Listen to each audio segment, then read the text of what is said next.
वहां पर पानी भी ऐसा लग रहा है बरस रहा है। किस तरह की परिस्थितियां हैं? क्या हवा की तेजी में, हवा के वेग में आपको कोई फर्क इस समय दिख रहा है? और क्या अभी पूर्वानुमान है आने वाले समय के लिए?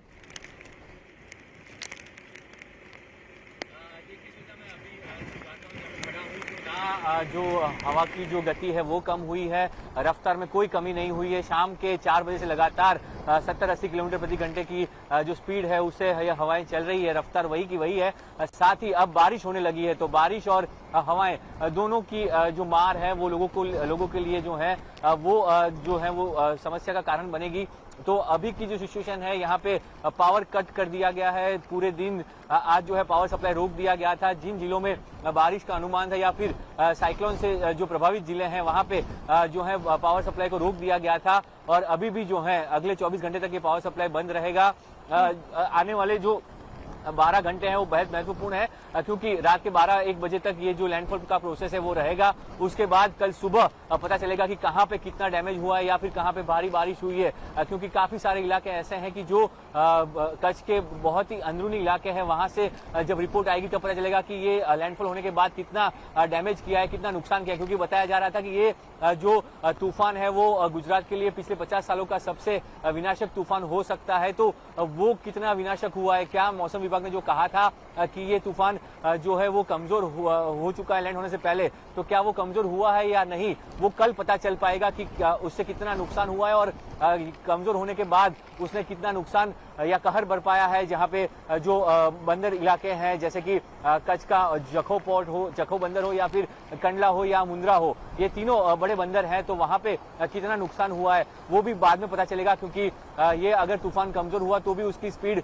115-120 किलोमीटर की मौसम विभाग ने पूर्वानुमान किया था, तो क्या वही स्पीड से वो टकराया है, क्या वही स्पीड रही और उसकी वजह से कितना वहां पे नुकसान हुआ है, वो सब सारी चीजें जो है वो कल जो है शाम तक क्लियर होंगी। और अभी तक के जो रिपोर्ट है उसके मुताबिक अभी तक कोई जो है मानव मृत्यु के समाचार नहीं है, नहीं कोई ह्यूमन डेथ अभी तक नहीं हुई है। कैजुअलिटी की बात अभी तक सरकारी ये बात सही है और इसीलिए हम जीता पर हिंदुस्तान कह रहे हैं, क्योंकि जितने भी लोग हैं सबको सही समय पर सुरक्षित जगहों पर पहुंचा दिया गया। लेकिन आप हमारे संवाददाता और साथ में जो कैमरा पर्सन्स हैं, बहुत मुश्किल होता है एक तूफान की कवरेज करना।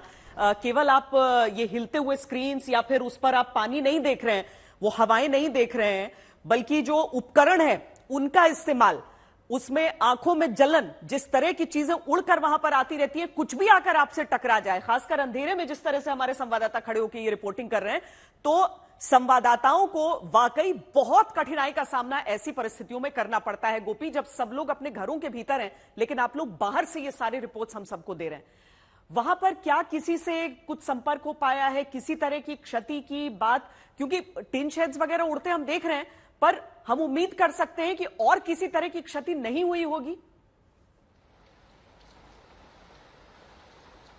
बिल्कुल, देखिए श्वेता, मैं आपको बता दूं कि जिस तरीके से हमारे इस प्रोग्राम का जो नाम आपने दिया है कि आया तूफान जीता हिंदुस्तान, ये वही चीज हम कहेंगे कि अभी तक किसी बड़े हादसे का कोई जो न्यूज है वो हमारे पास नहीं पहुंचा है, क्योंकि यहाँ पे ये पूरा सर्किट का इलाका है। और यहाँ पे अगर बात की जाए तो पूरा जो इलाका है, करीब कच्छ के अंदर ही 15,000 से ज्यादा लोगों को इवैक्यूएट किया गया है।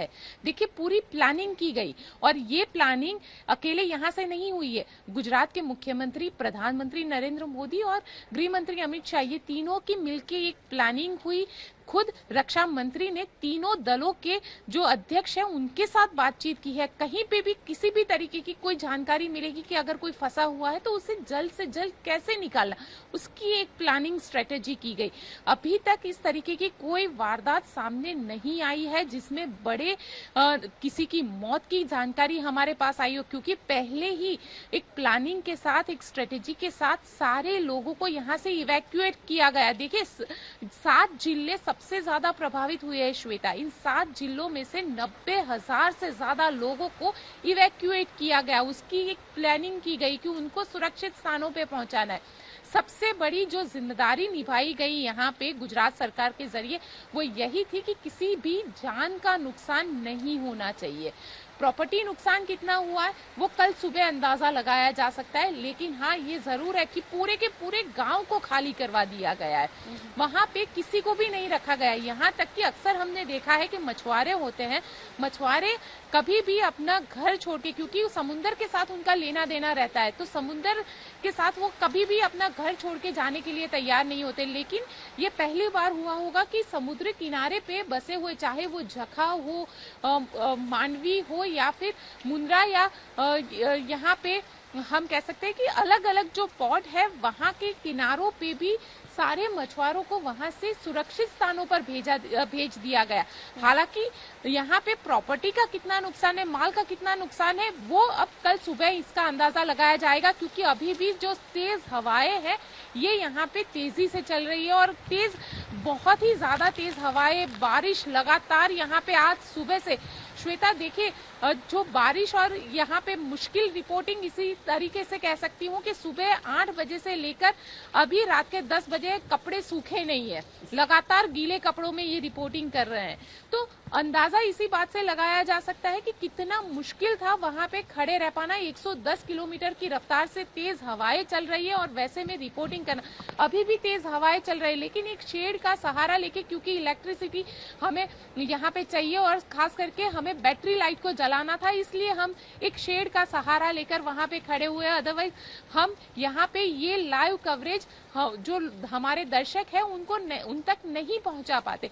तो ये सबसे महत्वपूर्ण हो जाता है, क्योंकि साइक्लोन है, रिपोर्टिंग करनी है, इसकी जानकारी जो है पल पल की जानकारी लोगों तक पहुंचानी है, लेकिन खुद की सुरक्षा को भी देखना है, साथ ही जो लोग आपके आसपास कहीं इकट्ठा ना हो, ये भी चीजों को बहुत ही ध्यान रखना पड़ता है श्वेता। और साथ ही और मुझे लगता है कि जितने भी लोग देख रहे हैं इस बात को अप्रिशिएट कर रहे हैं, इस बात को अप्रिशिएट कर रहे हैं कि सभी संवाददाता वहां पर तूफान के बीच भी डटे हुए हैं। तूफान ने अब तक क्या किया है और आगे क्या कर सकता है, क्योंकि अगले 24 घंटे की चिंता जताई जा रही है, जबकि आधी रात के बाद इस तूफान की गति के कम होने का भी दावा है।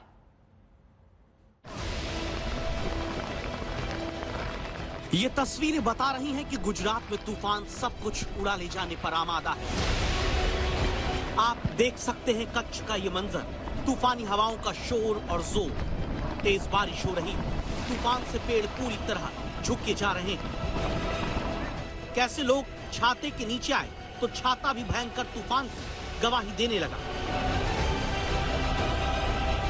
हम आपको बता दें कि चक्रवाती तूफान बिपरजॉय कच्छ जखाऊ पोर्ट पर लैंडफॉल करेगा यानी टकराएगा। और देखिए कच्छ में तूफानी हवाओं ने आम लोगों में दहशत भर दी है। आप नक्शे पर देख सकते हैं कैसे चक्रवाती तूफान गुजरात पर धावा बोलने के लिए आगे बढ़ता है, और जब ये टकराया तो तस्वीरें आपके सामने हैं। इसका जो विंड स्पीड है अभी 115 टू 125 किलोमीटर/आवर, और यही विंड स्पीड के साथ ये तट को पार करेगा। मिडनाइट तक कंप्लीट आई लैंड पर होगा। और अभी जो विंड स्पीड चल रहा है लगभग 60 to 80 kmph along end of Saurashtra and Kutch coast की डिस्ट्रिक्ट के पास चल रहा है, और बड़ी तेजी से इसका विंड स्पीड बढ़ेगा अभी, और बढ़ के 115 टू 125 kmph हो सकते हैं। कहीं कहीं गस्टिनेस में 140 kmph तक जा सकते हैं। और ये विंड स्पीड अभी शुरू हो रहा है राइज होना, क्योंकि फॉरवर्ड सेक्टर जो होता है आई वॉल या वॉल क्लाउड रीजन, वो अभी सौराष्ट्र कच्छ का जो कोस्टल डिस्ट्रिक्ट है वहां एंटर कर रहे हैं। फिर इसके बाद आई एंटर होगा, आई एंटर होने के बाद फिर जो रियर सेक्टर है साइक्लोन का वो एंटर होगा। सो एंटायर प्रोसेस कंप्लीट होने के लिए मिडनाइट तक ये चालू रहेगा। उफनता हुआ समंदर, ऊंची ऊंची उठती लहरें, ऐसा लगा कि समंदर पलटकर धरती पर आ जाएगा। उफनते समंदर और तूफानी हवाओं को देखते हुए समंदर के तटीय इलाकों पर पुलिस ने निगरानी रखना शुरू किया। जिस तरह से चक्रवाती तूफान दक्षिण अरब सागर में बनने के बाद गुजरात के तट के करीब पहुंचना शुरू हुआ, उसमें कई बार उतार चढ़ाव भी आया। लेकिन बिपरजॉय की तीव्रता अचानक खतरनाक हो जाती है और गुजरात के कच्छ, द्वारिका, जामनगर, पोरबंदर, मोरबी, राजकोट, जूनागढ़, अमरेली, भावनगर, गिर सोमनाथ में तूफान अपना रौद्र रूप दिखाता रहा। कच्छ और सौराष्ट्र के इलाकों में रेड अलर्ट जारी हुआ। इन इलाकों में तेज तूफानी हवाओं के साथ भारी बारिश हो रही है। तूफान की खतरनाक होती तीव्रता को बयां करती ये तस्वीरें हैं। आप देख सकते हैं कि जूनागढ़ में तूफानी हवाएं टीन शेड तक उड़ा ले गई।